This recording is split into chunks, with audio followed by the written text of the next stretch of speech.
প্রিয় দেশবাসী, বাদুড়িয়া থানার রুদ্রপুর গ্রামের একটি ছেলের ফেসবুক কাণ্ডকে নিয়ে গোটা মুসলিম সমাজ যে ক্ষোভে ফেটে পড়েছে, আমরা দেশের হিন্দু মুসলমান সবাই এর জন্য দুঃখিত, ব্যথিত এবং সেই ছেলেটার শাস্তি হোক, এটা আমরা সবাই চাই। কিন্তু মনে রাখতে হবে একটা জিনিস, এটা একটা সংবিধানে পরিচালিত দেশ। আলহামদুলিল্লাহ, প্রথম দিনে যেদিন এই জিনিস প্রচার হয় সেই দিনে পুলিশ প্রতিশ্রুতি দিয়েছিল 24 ঘন্টার ভিতরে আমরা আসামিকে অ্যারেস্ট করব। আলহামদুলিল্লাহ 24 ঘন্টা লাগেনি। রাত 10:30টায় পুলিশের সঙ্গে আমাদের কথা হয় এবং রাত 3টের ভিতরে সেই আসামিকে অ্যারেস্ট করে যথারীতি সর্বোচ্চ ধারায় কেস দিয়ে তাকে বসিরহাট আদালতে পাঠিয়ে দেওয়া হয়। জেলে আদালত আবার তাকে 1 সপ্তাহ জেল হেফাজতে রাখার নির্দেশ দিয়েছে। এতে আমরা সফল। যারা আন্দোলন করছেন, আপনাদের আন্দোলন সফল হয়েছে। আসামি অ্যারেস্ট হয়েছে, আসামি জেলখানাতেই আছে। তার বিচার প্রক্রিয়ার জন্য আমাদের অপেক্ষা করতে হবে।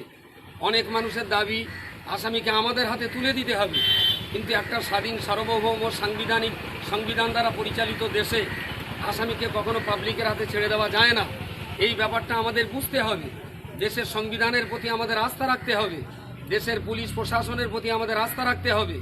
পুলিশ আমাদের এই ব্যাপারটায় যথেষ্ট সহযোগিতা করেছেন। কোনো মতেই পুলিশের এই ভূমিকাকে আমরা খারাপ বলতে পারি না। আসামি এখন জেলে আছে, তার বিচার প্রক্রিয়ার জন্য আমরা অপেক্ষা করব। দেশের সমস্ত জনগণের প্রতি আমাদের আবেদন, আপনারা মেহেরবানি করে, দয়া করে এই ব্যাপারটাকে কেন্দ্র করে রাস্তাঘাট অবরোধ করে জনজীবন আর বিপর্যস্ত করবেন না। যদি আমরা অতিরিক্ত রাস্তাঘাট অবরোধ করে জনজীবন বিপর্যস্ত করি, তাহলে দেশের অন্য সম্প্রদায়ের মানুষ তারা আমাদের প্রতি অসন্তুষ্ট হয়ে তাদেরও ভাবমূর্তি আলাদা দিকে চলে যাবে। দীর্ঘদিন ধরে যদি আমরা এই অবরোধ প্রক্রিয়া চালাই, দেশের পুলিশ প্রশাসন তারা আমাদের প্রতি আস্থা রাখতে পারবে না। সুতরাং পুলিশ যখন অ্যারেস্ট করেছে, জেলে যখন বন্দি আছে, আমরা তার বিচার প্রক্রিয়ার জন্য অপেক্ষা করব।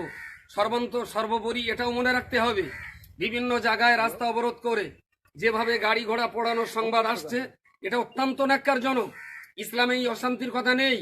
ইসলাম শান্তির কথা বলে, ইসলাম সম্প্রীতির কথা বলে, ইসলাম সৌভ্রাতৃত্বের কথা বলে। সুতরাং গাড়ি ঘোড়া জ্বালিয়ে ক্ষোভ প্রকাশ যারা করতে চাইছেন, তাদেরকে আমরা বলবো মেহরবানি করে আপনারা ওই দিকটায় যাবেন না। যে ঘটনা ঘটে গেছে তার জন্য আমরা অত্যন্ত দুঃখিত।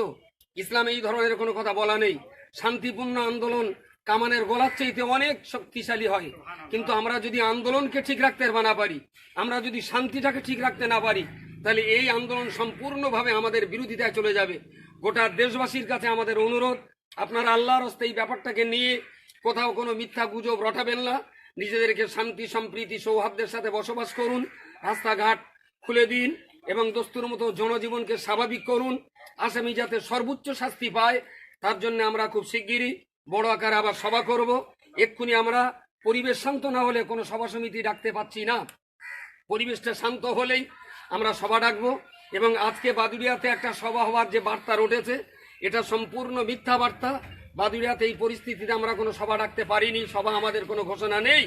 যেদিন আমরা সমাবেশ করব, হিন্দু মুসলমান সবাই মিলে আমরা সম্প্রীতি সভা করব, সেই দিনে আবার পরবর্তীকালে আপনাদের জানানো হবে। জানবেন আপনারা যারা আছেন, দেশের জনগণ, আমরা হিন্দু মুসলমান মিলেমিশে এখানে বসবাস করি। 64 দাঙ্গার কথা আমাদের মনে রাখা উচিত, 47 দাঙ্গার কথা আমাদের মনে রাখা উচিত। খবরদার, এদেশের একটা হিন্দুর রক্ত মাটিতে না পড়ুক, এক পিস মুসলমানের রক্ত মাটিতে না পড়ুক।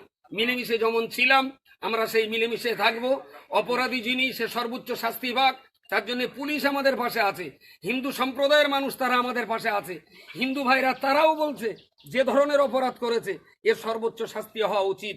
কিন্তু আমরা যদি দেশে এই বিশৃঙ্খল পরিস্থিতি ঘটিয়ে ফেলি, তাহলে পুলিশ এবং হিন্দু সম্প্রদায় কিন্তু আমাদের বিরুদ্ধে চলে যাবে এবং সেদিন কিন্তু আমাদের নিজেদের পায়ে নিজেরা কুরুল মারার সমান হয়ে যাবে। এতটুকু কথা বলে দেশবাসীকে শান্ত শিষ্ট সম্প্রীতির সাথে মিলে মিশে স্বাভাবিক জনজীবনকে ফিরিয়ে আনার আবেদন জানিয়ে আপনাদের কাছ থেকে বিদায় নিচ্ছি। আসসালামু আলাইকুম ওয়া রাহমাতুল্লাহ।